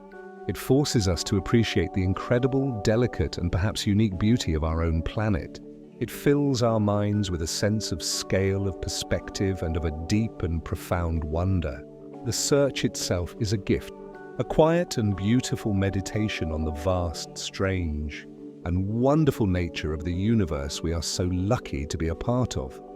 It teaches us to appreciate the incredible, precious, and fragile miracle of our own world. The more we learn about other worlds, the lava worlds, the gas giants, the frozen, airless rocks, the more we can appreciate the incredible and gentle miracle of our own Earth. We live on a planet that is just the right size, at just the right distance from just the right star, with just the right amount of water, and just the right kind of protective atmosphere and magnetic field. It is a perfect, gentle, and incredibly fortunate conspiracy of circumstances. The search for other worlds is, in the end, a long and beautiful journey that leads us right back to a deeper, more profound, and more grateful love for our own home. From the perspective of a distant star, our Earth is also an exoplanet. Imagine a civilization of quiet, patient astronomers on a planet orbiting a star 100 light-years away. They have built a great telescope and they have pointed it in our direction. To them, our sun is just another faint, yellowish star. And as they watch it for many years, they may see a tiny, rhythmic, and almost imperceptible dimming, a dip of 1 part in 10,000 that repeats itself every 365 of their days. To them, we are the transit. We are the faint shadow. We are the quiet and distant whisper that tells them that their universe is a little less empty, a little more wonderful, and a little more full of gentle and beautiful possibilities. To them, we are just a tiny, pale blue dot, a quiet and humble home. In a famous photograph taken by the Voyager 1 spacecraft from the edge of our solar system, the Earth appears as a single, tiny, and almost invisible pixel of light, a pale blue dot suspended in a sunbeam. This is what our world truly is on a cosmic scale. We are not the center of the universe. We are a small, fragile, and incredibly beautiful world drifting in a great cosmic and mostly silent ocean. To see ourselves from this vast and quiet distance is to feel a sense of profound humility and a deep, powerful, and unifying sense of connection to every other living thing on this single, precious, and irreplaceable home. The faint light from our own planet carries the chemical signature of our own breathing biosphere. If that distant civilization of astronomers has a telescope powerful enough, they could analyze the faint, reflected light from our tiny, pale blue dot. And in that light, they would find something wonderful and strange. They would find the unmistakable chemical fingerprint of an atmosphere that is rich in oxygen and laced with methane. They would find the signature of a world that is not in chemical equilibrium, a world that is being actively and constantly shaped by a global, living, and breathing biology. They would find the quiet, beautiful, and undeniable chemical whisper of us. The universe is so vast that it seems the only thing more wondrous than finding life would be if we were truly alone. Let this great and gentle paradox settle in your mind. The sheer number of stars, the sheer number of planets, the sheer abundance of the ingredients for life all seem to suggest that the universe must be teeming with it. If after all our searching we were to find that we are truly, completely, and utterly alone, that would be a discovery of an even greater and more profound wonder. It would make our own single and lonely existence an even more precious, more unlikely, and more beautiful miracle than we could ever have imagined. Either way, the universe is a place of the deepest and most profound wonder. The search is a quiet expression of our deepest and most hopeful curiosity. Curiosity is one of our most beautiful and gentle qualities.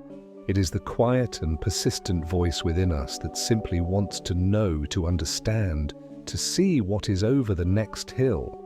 The search for exoplanets and for life is the grandest possible expression of this gentle human impulse. It is the act of looking at the great, final and most distant hill of all, the starry night sky, and asking, in a quiet and hopeful voice, what is over there? It is a beautiful, peaceful, and deeply noble quest. A journey not for power or for wealth, but for simple, pure, and wonderful understanding. Each new world is another quiet page in the great book of cosmic possibility. We are living in a golden age of discovery. Every week, the catalogue of known exoplanets grows longer. We are turning the pages of this great cosmic book faster than we have ever been able to before. Most of these pages are still mostly blank to us. We know only the title, the location, the first few sentences of the story. But with each new discovery, the book becomes a little richer, a little thicker, and a little more wonderful. And the quiet, gentle, and beautiful truth is that this is a book with a seemingly infinite number of pages, a story that will continue to unfold for as long as we are willing to look up and wonder. The universe may be filled with a quiet, gentle, and unseen biology. Let this be a final resting thought on this journey. The great dramatic and noisy forms of life may be the exception, but the quiet, the humble, the microbial, the unseen, that may be the rule. The universe may not be a great cosmic stage for epic dramas. It may be a great, quiet, and peaceful garden filled with an endless variety of strange and beautiful mosses, lichens, and fungi. It may be a universe that is profoundly and deeply alive, but alive in a way that is so quiet, so humble, and so gentle, that it makes no sound at all, and the thought of that is a deep and profoundly peaceful thing to rest with. It is a thought that does not demand an answer, or a search, or a loud announcement. It is a thought that simply invites a quiet and gentle sense of wonder. It is the thought of a universe that is not empty and dead, but full and alive in a million different, silent, and beautiful ways. It is a thought that can fill the great, dark emptiness of space with a sense of peaceful, gentle, and ever-present company. It is a good and quiet thought to hold as you now let go of all thoughts and drift into the great, silent, and peaceful universe of your own deep sleep. And so our gentle drift through the unseen worlds of the cosmos comes to its quiet and final close. We have wandered from the faint shadows of distant planets to the serene and hopeful possibility of life among the stars. The great cosmic journey is over now, and all that remains is the deep and profound peace of this present, resting moment. We have been filled with a sense of immense and gentle scale, a quiet wonder that helps the small concerns of our single day to find their proper, tiny place. We have felt the beauty of our own unique and fragile world by seeing it as just one of a billion quiet gardens in the sky. And now the time for wandering is over. The time for rest has truly come. The same quiet laws of physics that hold the distant planets in their graceful, silent orbits are holding you gently in your bed right now. The same ancient starlight that we have been wandering through is the same faint, peaceful light that may be filtering softly into your room. You are not separate from this great and sleepy cosmos. You are its child. So now let the search be over. Let the journey end. Let yourself become one with the great, silent, and sleeping universe. Let go at good night.